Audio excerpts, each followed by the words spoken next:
അപ്പോസ്തലന്മാർക്ക് ദശാംശം കൊടുക്കണോ? വിശുദ്ധിയുടെയും വേർപാടിൻ്റെയും പേരിൽ ദ്രവ്യദാസന്മാരായ അപ്പോസ്തലന്മാരും വചനവടുവുകളുമെല്ലാം വിശുദ്ധ വേദപുസ്തകം എടുത്ത കഷത്തിൽ വെച്ചിറങ്ങുന്നത് വിശ്വാസികളുടെ ദശാംശവും സ്തോത്രകാഴ്ചയും പിടുങ്ങുവാൻ മാത്രമാണ്. അവർ വളരെ സമർത്ഥമായി പഴയ നിയമത്തെയും പുതിയ നിയമത്തെയും മിക്സ് ചെയ്ത് വേദപുസ്തകം വായിക്കാത്ത വിശ്വാസികളെ അവരുടെ ലക്ഷ്യത്തിലേക്ക് എത്തിക്കുന്നു. ഉദാഹരണം കാണുക. 3-10 വാക്യം. എന്റെ ആലയത്തിൽ ആഹാരം ഉണ്ടാകേണ്ടതിന് നിങ്ങൾ ദശാംശം മുഴുവനും ഭണ്ഡാരത്തിലേക്ക് കൊണ്ടുവരുവേൻ. മതി. അവിടെ ചില പ്രത്യേക വാക്കുകൾ പ്രത്യേകമായിട്ട് പറയുന്നുണ്ട്. എന്തൊക്കെയാണ്? എന്റെ ആലയത്തിൽ എന്തുണ്ടാക്കാൻ? ആഹാരമുണ്ടാക്കേണ്ടതിന് വീണ്ടും ദശാംശം പകുതി, മുക്കാൽ, 99 മുഴുവനും കൊണ്ടുവരണം. അപ്പോൾ എവിടാണ് ദശാംശം കൊടുക്കേണ്ടത്? ദൈവത്തിന്റെ ആലയത്തിലാണ് കൊടുക്കേണ്ടത്. ആലയത്തിൽ ആഹാരമുണ്ടാക്കേണ്ടതിന്. എന്താ ആലയത്തിലെ ആഹാരം? ചോറും സാമ്പാറുമാണോ ആലയത്തിലെ ആഹാരം? അല്ല. ആലയത്തിലെ ആഹാരം അകത്തെ മനുഷ്യന്റെ ആഹാരം. നിങ്ങൾക്കറിയാമോ, നിങ്ങൾ കർത്താവിന് മേശയിൽ പങ്കെടുക്കുമ്പോൾ കുടിക്കുന്ന കപ്പില്ലേ, അത് വരുന്ന ആഫ്രിക്കയിൽ നിന്നാണ് വരുന്നത്. ഇവിടെ ഈ പാത്രം ഉണ്ടല്ലോ, ഒരു പാത്രത്തിന് 10,000-ഓളം രൂപ വിലയാണ്. അറിയാവോ? അമേരിക്ക കൊണ്ടുവന്നത് ഈ പാത്രം. അതൊരു ഭാഗ്യമല്ലേ? നമ്മുടെ വീട്ടിലൊക്കെ ഇത്രയും വലിയ പാത്രത്തിൽ കുടിക്കാറുണ്ടോ നമ്മൾ? ഇല്ല. കൂടിപ്പോയ സ്റ്റീൽ പാത്രം അല്ലെങ്കിൽ നല്ല പളങ്ക് പാത്രം അല്ലേ? എന്നാൽ കാര്യം ഇതിൽ പകരുന്ന കാര്യം വിലയുള്ള കാര്യമാണ്. ദശാംശം പഴയ നിയമത്തിന്റെ അടിസ്ഥാനത്തിൽ എന്ന വിഷയത്തെ ആസ്പദമാക്കി i2i ന്യൂസ് പ്രേക്ഷകനായ റോണി പങ്കുവെക്കുന്ന ചിന്തകൾ കേൾക്കുക. i2i ന്യൂസിൽ ഞാൻ ദശാംശത്തെക്കുറിച്ച് കമ്മ്യൂണിക്കേറ്റ് ചെയ്ത ചില വീഡിയോകൾ കിടപ്പുണ്ട്. ഈ അടുത്ത കാലത്താണ് ആ വീഡിയോയുടെ താഴെയായിട്ട് വന്നിരിക്കുന്ന ചില കമൻറ്റുകൾ എൻ്റെ ശ്രദ്ധയിൽപ്പെട്ടത്. ആ കമൻറ്റുകൾ എഴുതിയിരിക്കുന്നത് I believe they are pastors. അതിൽ ചില ആൾക്കാർ മലാഖിയുടെ പുസ്തകം 3-ാം അധ്യായത്തിൽ നിന്ന് ദശാംശം ഉണ്ടെന്ന് സ്ഥാപിച്ചെടുക്കാൻ ശ്രമിച്ചിട്ടുണ്ട്. ചിലർ മത്തായിയുടെ സുവിശേഷം 23-ാം അധ്യായത്തിൽ നിന്നും 23-ാം അധ്യായം 23-ാമത്തെ വാക്യത്തിലൂടെ ദശാംശം ഉണ്ടെന്ന് പുതിയ നിയമത്തിലൂടെ സ്ഥാപിച്ചെടുക്കാൻ ശ്രമിച്ചിട്ടുണ്ട്. അപ്പോൾ ദശാംശത്തെക്കുറിച്ച് ഒരു ക്ലിയർ ക്ലാരിഫിക്കേഷൻ ആവശ്യമാണെന്ന് എനിക്ക് തോന്നി. ദശാംശത്തെക്കുറിച്ച് സംസാരിക്കുമ്പോൾ ഏകദേശം 2 മണിക്കൂർ തൊട്ട് 3 മണിക്കൂർ വരെ ആവശ്യമായിട്ട് വരും. കാരണം ഇതിനോടനുബന്ധിച്ചിട്ട് കുറേ കാര്യങ്ങൾ കൂടി പറയേണ്ടി വരുന്നത് കൊണ്ടാണ് അത്രയും സമയങ്ങൾ നമുക്ക് എടുക്കേണ്ടി വരുന്നത്. പക്ഷെ ഇവിടെ എനിക്ക് ഏറ്റവും ചുരുങ്ങിയ സമയത്തിനുള്ളിൽ വളരെയധികം സിമ്പിളായിട്ട് ദശാംശത്തെക്കുറിച്ച് സംസാരിക്കണമെന്ന് ആഗ്രഹമുണ്ട്. അതുകൊണ്ട് ദശാംശത്തെക്കുറിച്ച് 3 ഭാഗങ്ങളായിട്ട് സംസാരിക്കാനായിട്ടാണ് ഞാൻ ആഗ്രഹിക്കുന്നത്. ഇതിന്റെ 1-ാം ഭാഗത്തില് പഴയ നിയമവും ദശാംശവും, പിന്നീട് വരുന്ന 2-ാം ഭാഗത്തില് പുതിയ നിയമവും ദശാംശവും, പിന്നീട് അതിനോടനുബന്ധിച്ച് ദേവാലയവും പുരോഹിതന്മാരും കൂടി സംസാരിച്ചെങ്കിൽ മാത്രമേ പൂർണ്ണമായിട്ട് ദശാംശത്തെക്കുറിച്ച് ഒരു വ്യക്തിക്ക് ക്ലിയർ ആയിട്ട് കാര്യങ്ങൾ മനസ്സിലാകത്തുള്ളൂ. ഇന്ന് സഭാവ്യത്യാസമില്ലാതെ ഒരുപാട് ജനങ്ങൾ വിശ്വസിച്ചിരിക്കുന്ന അല്ലെങ്കിൽ അവരെ വിശ്വസിപ്പിച്ചിരിക്കുന്നത് ദശാംശം നിർബന്ധിതമായിട്ടും കൊടുക്കണം എന്നുള്ളതാണ്. എന്നാൽ ദശാംശം എന്നുള്ള വിഷയം പഴയ നിയമ വചനങ്ങളുടെ അടിസ്ഥാനത്തിലും പുതിയ നിയമ വചനത്തിന്റെ അടിസ്ഥാനത്തിലും അതിന്റെ യഥാർത്ഥ അർത്ഥത്തിൽ പഠിച്ചു കഴിയുമ്പോൾ ഒരു കാര്യം പഠിക്കുന്ന വ്യക്തിക്ക് മനസ്സിലാകും: ദശാംശം നിർബന്ധിതമായിട്ട് ഇല്ല എന്നുള്ളത്, അല്ലെങ്കിൽ ദശാംശം എന്നുള്ള കാര്യം ഒരു പുതിയ നിയമവിശ്വാസിക്ക് ബാധകം അല്ല എന്നുള്ള കാര്യം. ഇന്ന് പല സഭകളിലെയും പാസ്റ്റർമാരും പുരോഹിതന്മാരും ജനങ്ങളുടെ കയ്യിൽ നിന്ന് നിർബന്ധിതപൂർവമായി ദശാംശം വാങ്ങുന്നതായിട്ട് കാണുന്നുണ്ട്. ഇങ്ങനെ വാങ്ങുന്ന ഈ പാസ്റ്റർമാരെയും പുരോഹിതന്മാരുടെയും മുഖത്ത് നോക്കി നിങ്ങൾ കള്ളന്മാരാണ് എന്ന് വിളിക്കുന്നിടത്താണ് ഒരു യഥാർത്ഥ ദൈവവിശ്വാസി ഉണ്ടാകുന്നു എന്നുള്ളതാണ് ഞാൻ വിശ്വസിക്കുന്നത്. എന്തുകൊണ്ടാണ് ഇവരെ കള്ളന്മാർ എന്ന് വിളിക്കേണ്ടി വരുന്നത്? കാരണം യഥാർത്ഥ തിരുവചനം ഇവർക്കറിയാമെങ്കിൽ ഒരിക്കലും ഇവര് നിങ്ങളോട് ദശാംശം ചോദിക്കത്തില്ല അല്ലെങ്കിൽ വാങ്ങത്തില്ല.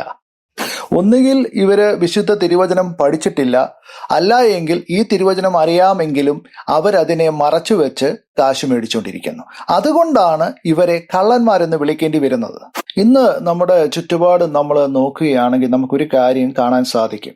അതായത് ജീവിത കാലത്തിന്റെ ഒരു നല്ല ശതമാനത്തോളം തെമ്മാടിയും കൊള്ളരുതാത്തവനുമായിട്ട് ജീവിച്ച കുറെ എണ്ണം ഒരു സുപ്രഭാതത്തിൽ ഇനിയും കാശുണ്ടാക്കാൻ വേറെ വകുപ്പും മാർഗമൊന്നും ഇല്ലാത്തത് കൊണ്ട് മൂക്കിന്റെ താഴത്തെ മീശ അങ്ങോട്ട് വടിച്ചു കളഞ്ഞ് ആ ശബ്ദത്തിന്റെ ബാസ് ശകലം അങ്ങോട്ട് കൂട്ടി ഒരു വെള്ള ഫുൾ സ്ലീവ് ഷർട്ടും മേടിച്ചിട്ട് ഒരു പാൻറ്റും കയറ്റിയിട്ട് നടുക്ക് ഒരു ബെൽറ്റും കെട്ടി ഇങ്ങ് ഇറങ്ങും.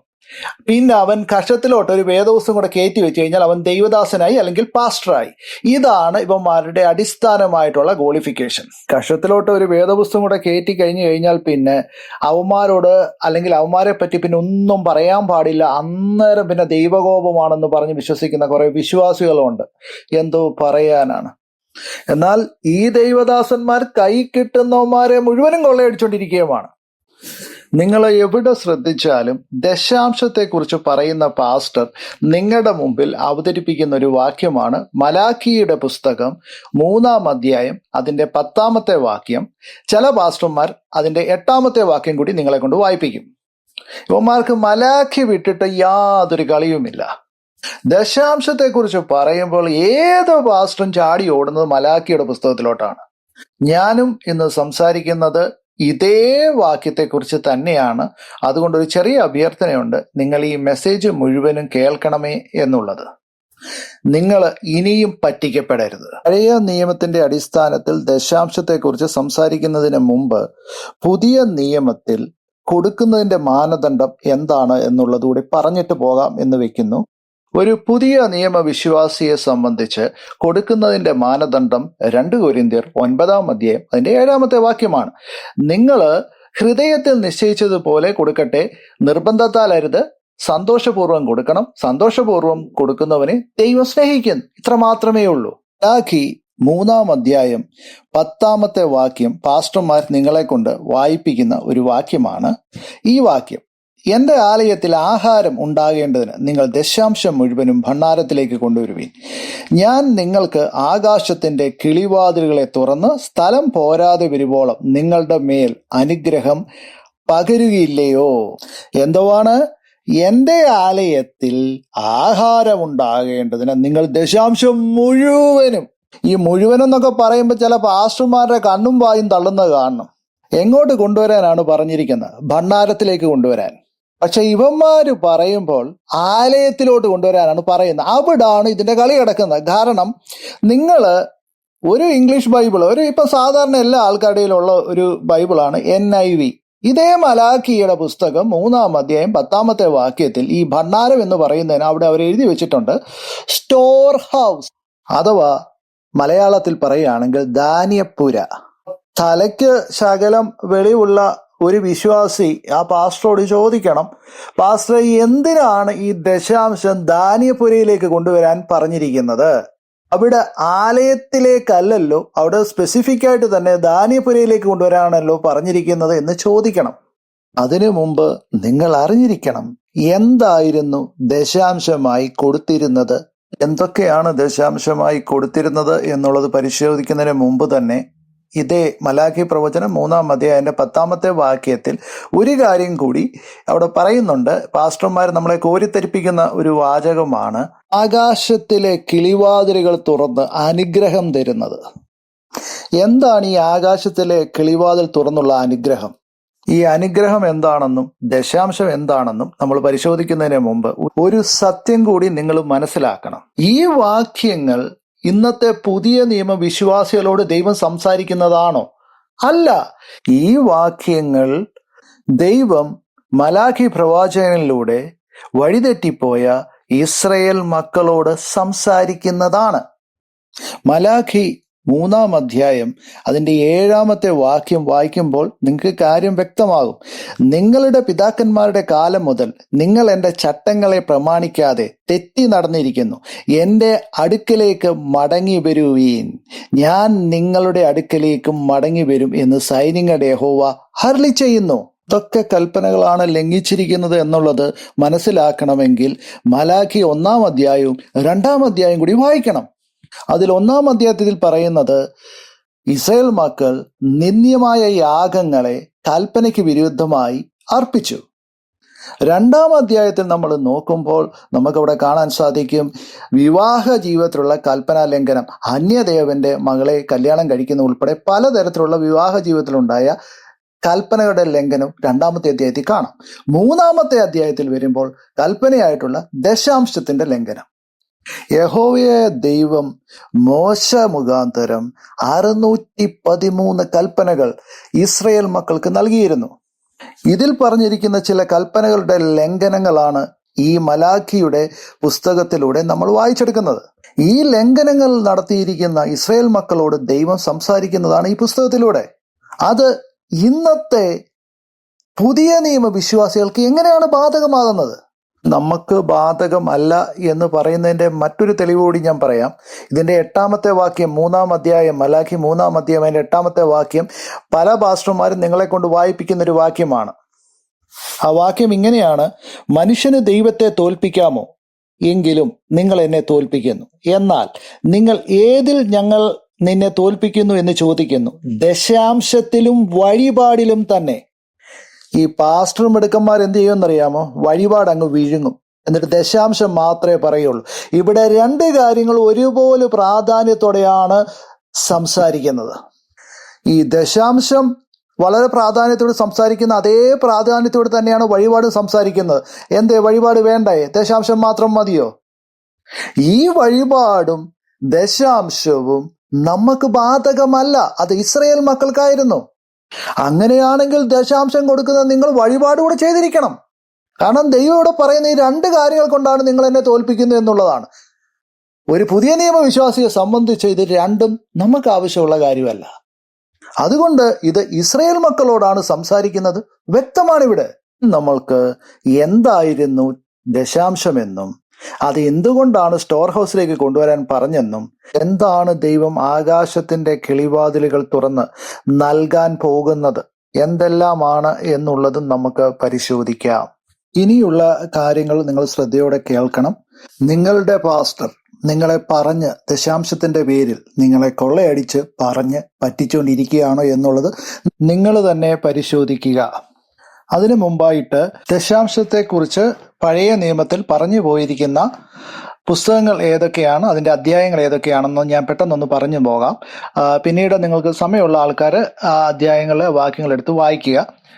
ഉൽപ്പത്തി പുസ്തകം 14-ാം അധ്യായം, 28-ാം അധ്യായം, ലേവ്യ പുസ്തകം 27-ാം അധ്യായം, സംഖ്യാ പുസ്തകം 18-ാം അധ്യായം, ആവർത്തന പുസ്തകം 14-ാം അധ്യായം, 2 ദിനവൃത്താന്തം 31-ാമത്തെ അധ്യായം, നെഹമ്യാവ് 10-ാം അധ്യായം, അതുപോലെ തന്നെ നെഹമ്യാവ് 13-ാം അധ്യായം, മലാഖി 3-ാം അധ്യായം. അപ്പൊ ഇത്രയും പുസ്തകങ്ങളിലെ അധ്യായങ്ങൾ നിങ്ങൾക്ക് റെഫറൻസിന് വേണ്ടി ദശാംശം എന്തായിരുന്നു എന്നുള്ളതും അതിനെക്കുറിച്ച് കൂടുതൽ ഡീറ്റെയിൽ ആയിട്ട് മനസ്സിലാക്കാനായിട്ട് പറ്റും. യഹോവയായ ദൈവം മോശയ്ക്ക് ഒരു കൽപ്പനയായിട്ട് ദശാംശം കൊടുക്കുന്നതിന് മുമ്പ് ബൈബിളിൽ 2 വ്യക്തികൾ ദശാംശം കൊടുത്തതായിട്ട് പറയുന്നുണ്ട്. അത് ഉൽപ്പത്തി പുസ്തകത്തിൽ അബ്രഹാമും പിന്നീട് യാക്കോബുമാണ്. അബ്രഹാം മൽക്കിസദേക്കിന് ദശാംശം കൊടുത്തതായിട്ട് പറയുന്നുണ്ട്. യാക്കോബ് ദൈവത്തിന് ദശാംശം കൊടുത്തതായിട്ട് പറയുന്നുണ്ട്. ഇവർ ഒരു പ്രാവശ്യം ദശാംശം കൊടുത്തതായിട്ടാണ് അവിടെ കാണുന്നത്. കാരണം അന്ന് ദശാംശം ഒരു നിയമമല്ലായിരുന്നു. അത് മാത്രമല്ല അവരുടെ ജീവിതത്തിൽ പിന്നീട് അവർ ദശാംശം കൊടുത്തതായിട്ട് ഒരിടത്തും പറയുന്നുമില്ല. അപ്പോൾ ബൈബിളിൽ പരിശോധിക്കുമ്പോൾ യഹോവയായ ദൈവം മോശയ്ക്ക് കൊടുത്ത ചെയ്യേണ്ടുന്നതും ചെയ്യരുതാത്തതുമായിട്ട് ഏതാണ്ട് 613 നിയമങ്ങളിൽ ഒരു നിയമമായിരുന്നു ദശാംശം. എന്തുവായിരുന്നു ദശാംശമായിട്ട് കൊടുത്തിരുന്നത്? ലേവ്യ പുസ്തകം 27-ാം അധ്യായം അതിന്റെ 30 മുതൽ 32 വരെയുള്ള വാക്യങ്ങൾ വായിക്കുമ്പോൾ എന്തോ ആണ് ദശാംശമായിട്ട് കൊടുത്തത് നമുക്ക് കാണാൻ പറ്റും. ഇവിടെ നമ്മൾ നോക്കുമ്പോൾ നിലത്തിലെ വിത്തിലും വൃക്ഷത്തിലെ ഫലത്തിലും ആടുമാടുകളിലും 10-1 ദശാംശമായിട്ട് കൊടുത്തതായിട്ട് നമുക്ക് കാണാൻ പറ്റും. അതുകൊണ്ട് ഒരു കാര്യം ഇവിടെ വ്യക്തമാകുകയാണ്. മലാഖി പ്രവചനം 3-ാം അധ്യായത്തിന്റെ 10-ാമത്തെ വാക്യത്തിൽ പറഞ്ഞ സ്റ്റോർ ഹൗസിലേക്ക് കൊണ്ടുവരുന്ന ദശാംശം എന്താണ് എന്നുള്ളത്, അത് ധാന്യങ്ങളും ഫലങ്ങളുമാണ് എന്നുള്ളത് ഇവിടെ വ്യക്തമാകുകയാണ്. നിങ്ങളുടെ കള്ള പാസ്റ്റർമാര് നിങ്ങളോട് ദശാംശം ചോദിക്കുന്നത് ഇതേ ദശാംശത്തിന്റെ അടിസ്ഥാനത്തിലാണ്. അങ്ങനെയാണെങ്കിൽ നിങ്ങൾ എങ്ങനെയാണ് ഇവർക്ക് രൂപയായിട്ട് കൊണ്ട് ദശാംശം കൊടുക്കുന്നത്? നിങ്ങളുടെ വീട്ടിൽ രൂപ നിർമ്മിക്കുന്ന മിഷൻ വല്ലതും ഉണ്ടോ? ഒരു കെട്ട് നോട്ട് പാസ്റ്റർക്ക് ഇരിക്കട്ടെ എന്ന് പറഞ്ഞ് കൊണ്ടു കൊടുക്കാൻ പറ്റുമോ? ഇതേ ദശാംശത്തിന്റെ അടിസ്ഥാനത്തിൽ ഇവന്മാര് നിങ്ങളോട് ദശാംശം ചോദിക്കുമ്പോൾ നിങ്ങൾ 2-3 കപ്പയും ഒരു ഏത്തക്കൊലയും അല്ലെങ്കിൽ 4 കുമ്പളങ്ങയും കൊണ്ട് കൊടുത്താണ് ഇവന്മാർക്ക് ദശാംശം കൊടുക്കേണ്ടത്. ഇവിടെ ഒരു വലിയ ചോദ്യം ഉണ്ട്. നിങ്ങൾ എന്തിന്റെ അടിസ്ഥാനത്തിലാണ്, ഇപ്പൊ പഴയ നിയമ വേദഭാഗങ്ങളൊക്കെയും ദശാംശത്തെ പറ്റി നമ്മൾ പഠിക്കുമ്പോൾ നിങ്ങൾ എന്തിന്റെ അടിസ്ഥാനത്തിലാണ് ഇന്നത്തെ നിലവിലുള്ള പാസ്റ്റർക്ക് ദശാംശം കൊടുക്കേണ്ടത്? ഈ വേദഭാഗങ്ങളൊക്കെയും പഴയ നിയമത്തിൽ നമ്മൾ പരിശോധിക്കുമ്പോൾ ഇന്ന് നിലവിലുള്ള ഒരു പാസ്റ്ററും ദശാംശത്തിന് അർഹനല്ല. ഇവർ ഏത് കാറ്റഗറിയിൽ പെടുന്നു എന്നുള്ളതാണ് ഇവർ തന്നെ തെളിയിക്കേണ്ടത്. പഴയ നിയമത്തിലാണ് ദശാംശത്തെക്കുറിച്ച് പറഞ്ഞിരിക്കുന്നത്. നമ്മൾ പഴയ നിയമം പരിശോധിക്കുമ്പോൾ നമുക്ക് കാണാൻ പറ്റുന്നത് 3 തരത്തിലുള്ള ദശാംശം ഉണ്ടായിരുന്നതായിട്ടാണ് നമ്മൾ കാണുന്നത്. 3 കാറ്റഗറിയിൽപ്പെട്ട ദശാംശം ഉണ്ടായിരുന്നു. അതിൽ ഒന്നാമത്തെ കാറ്റഗറിയാണ് ദേവാലയ ദശാംശം അഥവാ ലെവിറ്റിക്കൽ ടൈത്ത്. സംഖ്യാപുസ്തകം 18-ാം അധ്യായം അതിന്റെ 21 മുതൽ 26 വരെയുള്ള വാക്യങ്ങൾ വായിക്കുകയാണെങ്കിൽ ലെവിറ്റിക്കൽ ടൈത്ത് അല്ലെങ്കിൽ ഈ ലേവ്യന്മാർക്കും പുരോഹിതന്മാർക്കും കൊടുത്ത ദശാംശം, ഈ ദേവാലയ ദശാംശം എന്തായിരുന്നു എന്നുള്ളത് നിങ്ങൾക്ക് മനസ്സിലാക്കാനായിട്ട് പറ്റും. നമ്മുടെ കൃഷിഭൂമിയിൽ നിന്നും ആടുമാടുകളിൽ നിന്നും 10% പുരോഹിതന്മാർക്ക് ടൈറ്റായിട്ട് കൊടുത്തിരുന്നത്. എന്തുകൊണ്ടാണ് ലേവിയർക്കും പുരോഹിതർക്കും ടൈത്ത് അല്ലെങ്കിൽ ദശാംശം കൊടുക്കേണ്ടി വന്നത്? ഇവിടെയാണ് നിങ്ങൾ വലിയൊരു സത്യം മനസ്സിലാക്കേണ്ടത്. അന്ന് ലേവിയർക്കും പുരോഹിതർക്കും ഇസ്രായേൽ മക്കളുടെ ഇടയിൽ യാതൊരു അവകാശവും ഓഹരിയും ഉണ്ടായിരുന്നില്ല. അവർക്ക് യാതൊരു വസ്തുവകകളും ഉണ്ടായിരുന്നില്ല. കാരണം അവരെ ദൈവിക ശുശ്രൂഷയ്ക്ക് വേണ്ടി തെരഞ്ഞെടുത്തതുകൊണ്ട് അവർക്ക് ഇസ്രായേൽ മക്കളുടെ ഇടയിൽ യാതൊരുതുമായിട്ടുള്ള അവകാശങ്ങളോ ഓഹരികളോ വസ്തുവകകളോ പാടില്ലായിരുന്നു. അതുകൊണ്ടാണ് യോശുവ 13-ാം അധ്യായം നമ്മൾ വായിക്കുമ്പോൾ മോശ 12 ഗോത്രങ്ങളിൽ ലേവ്യ ഗോത്രത്തിൽ ഒന്നും കൊടുത്തിട്ടില്ലായിരുന്നു. ഒരു ഓഹരി പോലും കൊടുക്കാഞ്ഞതിന്റെ കാരണം അവരെ ദൈവിക ശുശ്രൂഷയ്ക്ക് വേണ്ടി തിരഞ്ഞെടുത്തതുകൊണ്ട് അവർക്ക് യാതൊരുമായിട്ടുള്ള ഓഹരിക്കും അവരവകാശികളല്ല. അപ്പോൾ അതുകൊണ്ടാണ് മോശ 12 ഗോത്രങ്ങളിൽ ലേവ്യ ഗോത്രത്തിന് ഒന്നും കൊടുക്കാഞ്ഞതിന്റെ കാരണം. അതുപോലെ തന്നെ സംഖ്യാപുസ്തകം 18-ാം അധ്യായം അതിന്റെ 20 മുതൽ 24 വരെയുള്ള വാക്യങ്ങൾ വായിക്കുമ്പോൾ അവിടെ നമുക്ക് കാണാൻ പറ്റും, യഹോവ അഹരോനോട് ഒരു കാര്യം പറയുന്നുണ്ട്. നിനക്ക് അവരുടെ ഭൂമിയിൽ ഒരു അവകാശമോ ഓഹരിയോ പാടില്ല. കാരണം അഹരോൻ ഒരു ഹൈ പ്രീസ്റ്റ് ആയിരുന്നു എന്നുള്ളത് നമുക്കറിയാം. അതുകൊണ്ടാണ് ഇവരുടെ ജീവിതം മുന്നോട്ട് കൊണ്ടുവരാൻ അവർക്ക് ജീവിക്കാൻ വേണ്ടി മറ്റുള്ള വരുമാനം ഒന്നും ഇല്ലാത്തത് കൊണ്ടാണ് ഇസ്രായേൽ മക്കൾക്ക് ദൈവം ഒരു നിയമമായി കൽപ്പിച്ചത്, നിങ്ങളുടെ നിലത്തിലെയും ആടുമാടുകളിലെയും വരുമാനത്തിന്റെ 10-1 അവർക്ക് ദശാംശമായിട്ട് കൊടുക്കണം എന്നുള്ളത്. അതുപോലെ തന്നെ ചില യാഗങ്ങൾ കഴിക്കുമ്പോൾ അതിന്റെ ഒരു ഭാഗം ഇവർക്കൂടെ ഭക്ഷിക്കാനായിട്ടുള്ള ഒരു അധികാരത്തെയും ദൈവം കൊടുത്തിരുന്നു. മാത്രമല്ല, ജനങ്ങൾ ദശാംശം പുരോഹിതന്മാർക്ക് കൊടുക്കുമ്പോൾ പുരോഹിതന്മാർ അതിന്റെ ദശാംശം ഉദർച്ചാർപ്പണമായി യഹോവയ്ക്ക് കൊടുക്കണമായിരുന്നു. നിങ്ങൾ സംഖ്യാപുസ്തകം 18-ാം അധ്യായം വായിക്കുമ്പോൾ ഇതൊക്കെ കാണാവുന്നതാണ്. ഇവിടെ ഒരു ചോദ്യമുണ്ട്. അതായത് സ്വന്തമായിട്ട് യാതൊരു ഓഹരിയോ അവകാശമോ വസ്തുവകളോ ഇല്ലാത്ത ഈ ലേവ്യ പുരോഹിത വർഗത്തിന് ഏർപ്പെടുത്തിയിരുന്ന ഈ ദശാംശം ഇന്നത്തെ പാസ്റ്റർമാർക്ക് എങ്ങനെയാണ് അവകാശം പറഞ്ഞ് മേടിക്കാൻ കഴിയുന്നത്? ഇത് നിങ്ങൾ തന്നെ ചോദിച്ചു നോക്കണം. ഇവർക്ക് എങ്ങനെയാണ്, ഇവരെന്നെ ലേവ്യന്മാരാണോ? ഇവർക്ക് എങ്ങനെയാണ് ഇത് മേടിക്കാനായിട്ട് കഴിയുന്നത്? ഇന്നത്തെ പാസ്റ്റർമാര് ലേവ്യന്മാരാണോ എന്നുള്ളതാണ് ഒരു ചോദ്യം. ഈ പൗരോഹിത്യ ശുശ്രൂഷ ബൈബിൾ അടിസ്ഥാനത്തിൽ അവസാനിച്ചതാണ്. ഈ പൗരോഹിത്യം അവസാനിച്ചതോടെ പുരോഹിതന്മാർക്കുള്ള ദശാംശവും ബൈബിളിന്റെ അടിസ്ഥാനത്തിൽ അവസാനിച്ചതാണ്. അല്ലെങ്കിൽ ഇന്നത്തെ പാസ്റ്റർമാർ ഈ പൗരോഹിത്യ ശുശ്രൂഷ അംഗീകരിക്കണം. മാത്രമല്ല, നിങ്ങൾ ഒന്ന് ചിന്തിക്കണം, പഴയ നിയമത്തിന്റെ അടിസ്ഥാനത്തിൽ പോലും ദൈവീക ശുശ്രൂഷ ചെയ്യുന്നവർക്ക് ഭൂമിയിൽ യാതൊരു സ്വത്തുക്കളോ സമ്പാദ്യങ്ങളോ പാടില്ല എന്ന് അന്നേ കൽപ്പിച്ചിരുന്നു. ഇന്നത്തെ പാസ്റ്റർമാര് കോടിക്കണക്കിന് സ്വത്തും വില കൂടിയ കാറും വീടും, പക്ഷെ കാര്യങ്ങൾ പറയുമ്പോൾ എൻ്റെ പേരിലൊന്നുമില്ല, ആ കാര്യങ്ങൾ ഉള്ളത് മുഴുവൻ ഇവരുടെ പേരിലുള്ള സ്വത്തുക്കളൊക്കെ ഭാര്യയുടെയും മക്കളുടെയും ബന്ധുക്കളുടെയും പേരിലാണെന്നുള്ളത് മാത്രം. അപ്പോൾ ഒന്നാമത്തെ ലെവിറ്റിക്കൽ ടൈത്തിനെ പറ്റി അഥവാ ദേവാലയ ദശാംശത്തെ പറ്റി പറഞ്ഞു കഴിഞ്ഞു. ഇനി രണ്ടാമത്തെ ദശാംശമാണ് ഉത്സവ ദശാംശം അഥവാ ഫെസ്റ്റിവൽ ടൈത്ത്. പഴയ നിയമ അടിസ്ഥാനത്തിൽ ഈ ദശാംശം കൊടുത്തിരുന്നത് ദൈവത്തിന് നന്ദി രേഖപ്പെടുത്തുന്നതിന് വേണ്ടി ഉത്സവങ്ങളും പെരുന്നാളും ആചരിക്കുക. അതായത് ഈ ദശാംശം കൊടുക്കുന്ന ആളും അദ്ദേഹത്തിന്റെ കുടുംബങ്ങളും എല്ലാം ചേർന്ന് വലിയ ആഘോഷങ്ങൾ നടത്തുക, അതിനുവേണ്ടി 10% നീക്കി വെക്കുമായിരുന്നു അതിന് ചെലവിനായിട്ടുള്ളത്. അതാണ് രണ്ടാമത്തെ കാറ്റഗറിയിൽ പെടുന്ന ഉത്സവ ദശാംശം അല്ലെങ്കിൽ ഫെസ്റ്റിവൽ ടൈത്ത്. ആവർത്തന പുസ്തകം 14-ാം അധ്യായം അതിന്റെ 22 മുതൽ 27 വരെയുള്ള വാക്യങ്ങൾ വായിക്കുമ്പോൾ നിങ്ങൾക്ക് മനസ്സിലാക്കാൻ പറ്റും എന്താണ് ഉത്സവ ദശാംശം എന്നുള്ളത്. ഈ കാറ്റഗറിയിൽ എവിടെയാണ് ഇന്നത്തെ പാസ്റ്റർമാർ പെടുന്നത്?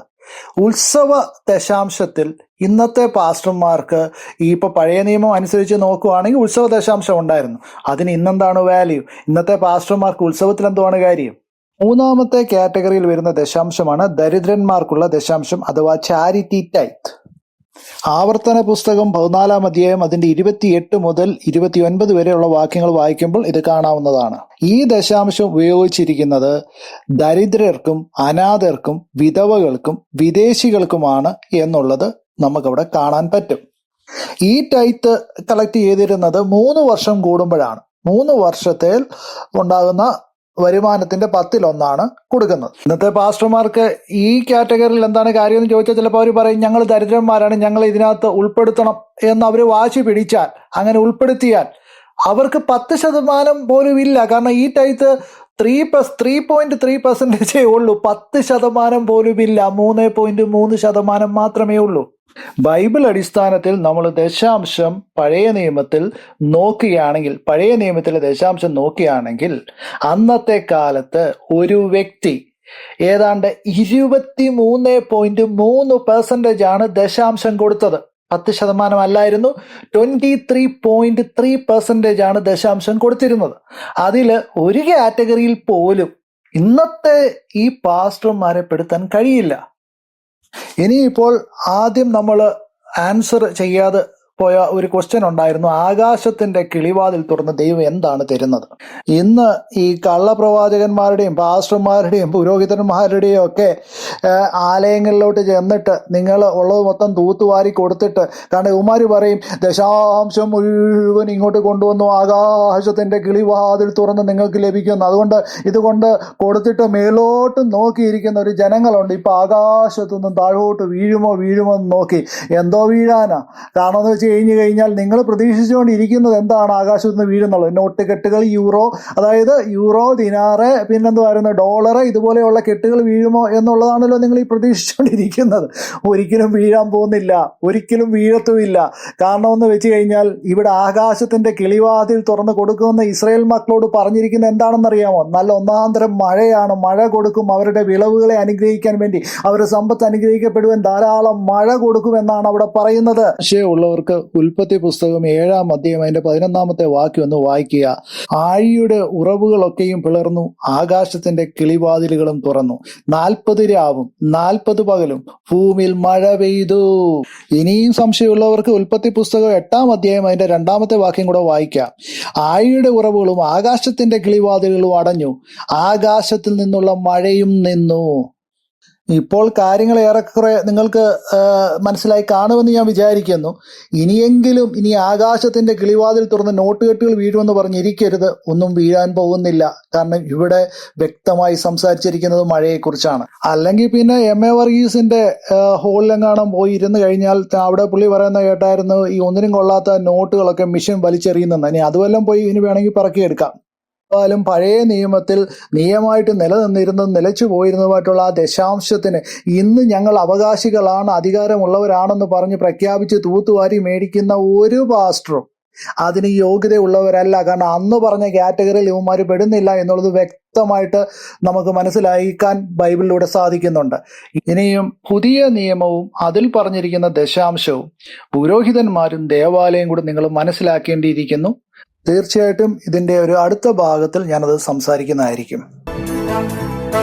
i2i News, an eye for truth. i2i News subscribe ചെയ്തിട്ടില്ലാത്തവർ ഇപ്പോൾ തന്നെ സബ്സ്ക്രൈബ് ചെയ്യുക. നോട്ടിഫിക്കേഷൻ ലഭിക്കുവാൻ ബെൽ ബട്ടണും അമർത്തുക.